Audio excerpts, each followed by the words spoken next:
Hello friends, welcome to CAD Technologies. Today we are going to learn how to arrange an object by using rectangular array command. So an array is a pattern arrangement of an object, but when it comes to rectangular array, it is an arrangement of an object in rows and columns ways. So you can give the spacing for columns in this direction and for rows in this direction. This is our base and endpoints. Obviously this will be our total rows and column spacing. So let's open our software. So this is an object which I want to arrange. So first I'm going to select, and this is our array icon. By drop down it, we can select the rectangular array command. So instant we get a default rectangular array with 3 rows and 4 columns.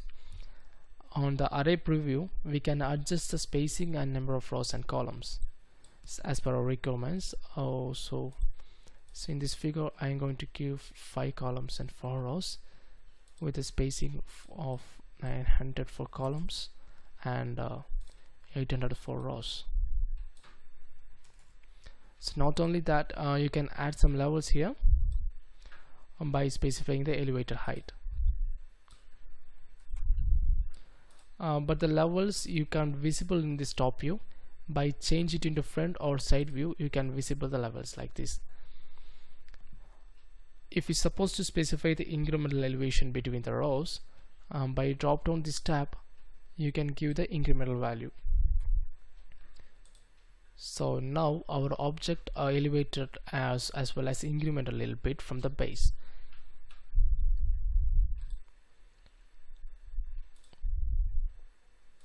Okay, so if you want to change the base point, you can by selecting this sub option base point.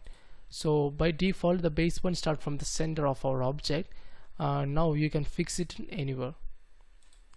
So now the spacing of columns start from column and rows start from here, and here it is not necessary to make changes over this object from the top icons. You can also select the base sub options. So but both are a bit similar.